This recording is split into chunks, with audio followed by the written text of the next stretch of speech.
अगर आप कोई प्रॉपर्टी सेल या परचेज करना चाहते हैं तो आपके लिए 236C एंड 236K वाले टैक्स जमा करवाने बहुत जरूरी हैं, क्योंकि इनके बगैर आपके प्रॉपर्टी की ट्रांजैक्शन मुकम्मल नहीं होगी। कैसे बनते हैं ये चालान एंड आप खुद बनाना चाहो तो कैसे बना पाओगे, यही सब मैं आपसे इस वीडियो में शेयर करूंगा। आपने इस IRS की ऑफिशियल वेबसाइट पे आना है और यहाँ पे आके आपने ये ई पेमेंट्स वाले सेक्शन में चले जाना है। यहाँ पे लेफ्ट साइड पे देखो तो आपको काफी सारे चालान बनाने की ऑप्शन नजर आ जाएगी। आपने अपने रेलिवेंट ऑप्शन चूज करनी, जो कि है टैक्स ऑन इमूवेबल प्रॉपर्टी। इसके अंदर चले जाना है। अब यहाँ पर ये चालान की एंट्री करने से पहले आपको एक दो बातों का लाजमी पता होना चाहिए, जैसे FBR के कानून के मुताबिक सेक्शन 236K और 236C जायदाद की खरीद और फरोख्त पर लगने वाले एडवांस टैक्स होते हैं, जो कि एडजस्टेबल होते हैं। सेक्शन 236K जो है वो बायर पे करता है और जबकि 236C जो है वो सेलर पे करता है। और इन दोनों टैक्सेस का जो रेट होता है वो इस बात पर डिपेंड करता है कि खरीदार या बेचने वाला टैक्स फाइलर है या नॉन फाइलर। और नॉन फाइलर होने की सूरत में यह टैक्स बहुत ज्यादा चार्ज किया जाता है और फाइलर होने की सूरत में ये काफी कम चार्ज किया जाता है। और इस साल से तो वैसे भी फाइलर का रेट काफी कम कर दिया गया है, मगर आपने ज्यादा फिक्र नहीं करनी, क्योंकि ये एडजस्टेबल होते हैं। और अगर आपकी फाइनल टैक्स रिटर्न जब आप सबमिट करेंगे और उसमें आपका टैक्स जो है पेएबल टैक्स, एडमिटेड टैक्स जिसको कहते हैं, वो बहुत ज्यादा आ रहा होगा, तो ये आपके जो आपने टैक्स प्रॉपर्टी पे किया होगा ये उसको कम करने में भी आपकी मदद दे देगा, इसलिए इसको एडजस्टेबल कहते हैं। दोस्तों, इनकम टैक्स रिटर्न को डिटेल से समझने के लिए एक कॉम्प्रिहेंसिव कोर्स आप अवेल कर सकते हो, जिसमें टैक्स रिटर्न की तमाम कैटेगरीज की छोटी से छोटी डिटेल भी डिस्कस की गई है।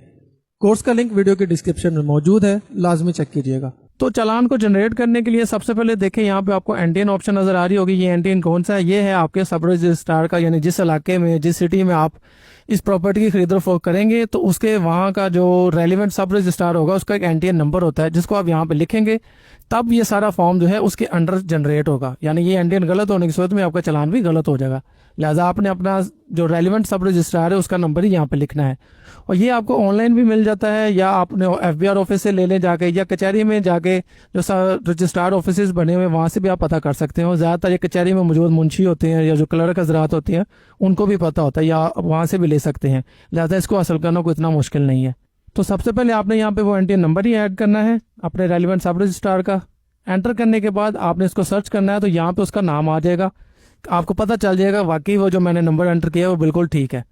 फिर यहाँ से आपने चूज करना है कि आप 236C यानी सेलिंग वाला बना रहे हो अपना चालान या परचेजिंग के लिए बना रहे हो। 236C is for sellers and 236K is for buyers. अब इन दोनों में जो मेन फर्क है फॉर्म में मैं आपको अभी बता देता हूँ। ये देखें, जब 236 चूज करेंगे तो सबसे पहले यहाँ पे पार्टिकुलर आपको देने पड़ेंगे सेलर के, फिर बायर के। लेकिन जब आप यहाँ पे 236K चूज करोगे तो पहले बायर आएगा और फिर सेलर आएगा, क्योंकि ये बायर के रेलिवेंट चालान होता है तो सारी इन्फॉर्मेशन ये बायर के अकॉर्डिंग चलेगी।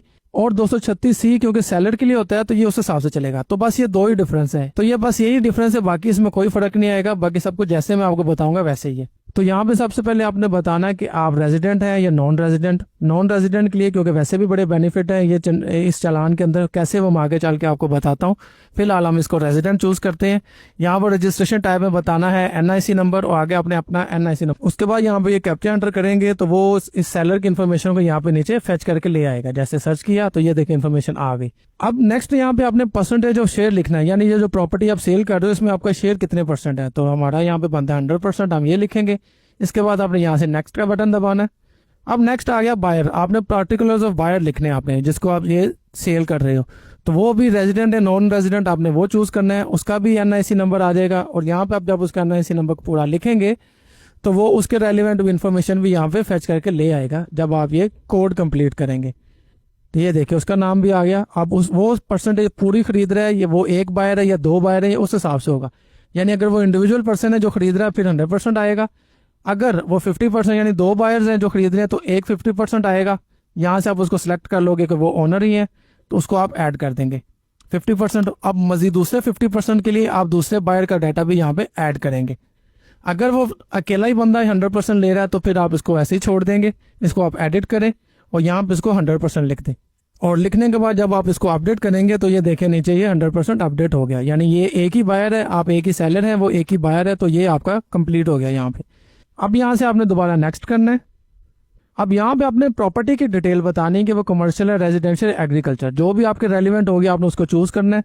नीचे आपने उसका साइज लिखना है वो कितना है और यहाँ से आपने चूज करना है कि वो मरला में है, कनाल, एकड़, किस में है। मैंने 10 मरला लिखा यहाँ पे। कवर्ड एरिया यहाँ पे डिसेबल है, क्यों? क्योंकि यहाँ पे ये प्लॉट है, ओपन है, इसलिए कवर्ड एरिया नहीं होता। अगर वो फ्लैट लैंड या बिल्डिंग होगी तो यहाँ पे आपको कवर्ड एरिया बताना पड़ेगा भी कितना एरिया उसमें से कवर्ड है और कितना एरिया उसमें से अभी ओपन है। फिर यहाँ पे आपने उसकी डिटेल लिख देनी है कि वो प्रॉपर्टी कहाँ पे वाक़ है, उसकी पूरी डिटेल, उसका पूरा एड्रेस यहाँ पे लिखेगा, क्योंकि अगर ये गलत हुआ तो आपके प्रॉपर्टी का चलान में भी मसला आ सकता है। लिहाजा ईच एंड एवरीथिंग आपने एग्जैक्ट वैसे ही लिखनी है जो एड्रेस उसका वाकई ही बनता है, ओरिजिनल एड्रेस। फिर यहाँ पे आपने उसका नंबर लिख देना है और यहाँ पे यानी वो 3 हिस्सों में उसको डिवाइड कर सकते हैं अगर आपका एड्रेस ज़्यादा लंबा हो तो। उसके बाद आपने यहाँ पे खसरा नंबर लिख देना है। अब ये कहाँ से मिलेगा आपको? ये मिलेगा आपको फ़र्द से, जो फ़र्द आपको जारी की जाती है उससे। ये लिखने के बाद आपने लिखना है किस प्रोविंस में वो वाक़या है, आप वो प्रोविंस चूज़ करेंगे, नीचे सेलेक्ट करेंगे किस ज़िले में है। मैं यहाँ पे लाहौर करता हूँ। फिर आपने अथॉरिटी बतानी है, यानी वो किसी तहसील में है लाहौर की, किसी टाउन के अंदर है या हाउसिंग अथॉरिटी के अंदर है।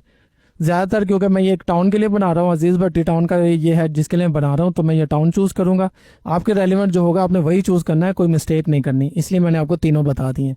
फिर ये यहाँ पे CTO RTO ये आ जाएगा, ये कौन सा लेना है, ये CTO लाहौर है, उसी के अंडर आ रहा है तो हम यही चूज़ करेंगे। फिर नेक्स्ट करना है यहाँ से। अब इसके बाद यहाँ पे आपने अपनी प्रॉपर्टी का रेट लिखना है, यानी प्रॉपर्टी की वैल्यू क्या है जो प्रॉपर्टी आप सेल कर रहे हैं। मैं लिखता हूँ यहाँ पे 50 लाख। और उसके बाद आपने शेयर वैल्यू लिखना है, यानी क्योंकि हमने पीछे इंडिविजुअल लिखा था, 100% शेयर लिखे थे, तो उसका हम यहाँ पे लिखेंगे कि ये वैल्यू भी 100% पूरी बनेगी। 50 लाख, इधर से भी 50 लाख। तो अब यहाँ पे देखिए आप, ये जो विदहोल्डिंग टैक्स निकल के आया है ये 2.75 आया है, जो 2026 के मुताबिक इन्होंने कम किया था। पहले ये 4.5 था फॉर फाइलर और नॉन फाइलर के लिए तो बहुत ही ज़्यादा था। अब ये देखिए काफ़ी कम आ रहा है, उस हिसाब से इसका जो टोटल अमाउंट बनी विदहोल्डिंग टैक्स की वो आ गई, और फिर यहाँ पे जो पे करना है वो आ गया, यानी सेम ये भी उतना ही है और ये भी उतना ही है। अब नेक्स्ट यहाँ पे क्या है, अटैचमेंट। तो ये यहाँ पे डिसेबल इसलिए है क्योंकि हमने चलान बनाया है वो रेजिडेंट का, और अगर आप नॉन रेजिडेंट पर्सन होंगे देन आपने यहाँ पे अपना नाइकअप चूज करना है, उसी को लिखना है। फिर यहाँ पे जब आप इसको सर्च करेंगे तो उसके रेलिवेंट डाटा आएगा। जब डाटा वो बिल्कुल एक्यूरेट आएगा यहाँ पे, देन ये सेक्शन यहाँ पे इनेबल होगा, और इनेबल होने के बाद आप यहाँ पे अपने नाइकॉप की फ्रंट, बैक या POC की फ्रंट और बैक इमेजेस को अपलोड करके इसको सबमिट करेंगे। ये जाएगा कमिश्नर के पास, आपके रेलिवेंट जो है वो इसको स्टडी करेगा, स्टडी करने के बाद इसकी अप्रूवल देगा, देन आपका चलान यहाँ पे जनरेट होगा और फिर वो आप उसको पे कर पाएंगे। अब क्योंकि हम बना रहे हैं बीइंग रेजिडेंट पर्सन, इसलिए यहाँ पर तक हमारा काम कंप्लीट हो गया है। इन्फॉर्मेशन हमें सारी करेक्ट दे दी है। यहाँ से आपने ऊपर से सबमिट करना है। ये जब कैप्चा आप एंटर कर देंगे तो यहाँ पे आपको एक PS ID मिल जाएगी, तो PS ID को आपने नोट कर लेना है और चलान को प्रिंट करके भी अपने पास रख लेना है रिकॉर्ड के लिए। तो दोस्तों इस तरह से आप अपना 236C या 236K वाला चलान यहाँ पे जनरेट कर सकते हैं। पे करने के लिए इसको आपने सिंपल जैसे ATL का चलान पे करते हैं वैसे ही अपने बैंक ऐप, इजी पैसा, जैज़ कैश उससे भी कर सकते हैं। एंड आई होप कि आपको ये वीडियो इन्फॉर्मेटिव लगी होगी। If yes then please like the video, share it with your friends and please subscribe to the channel. मैं मिलता हूँ आपसे अगली वीडियो के साथ, तब तक के लिए अल्लाह हाफिज।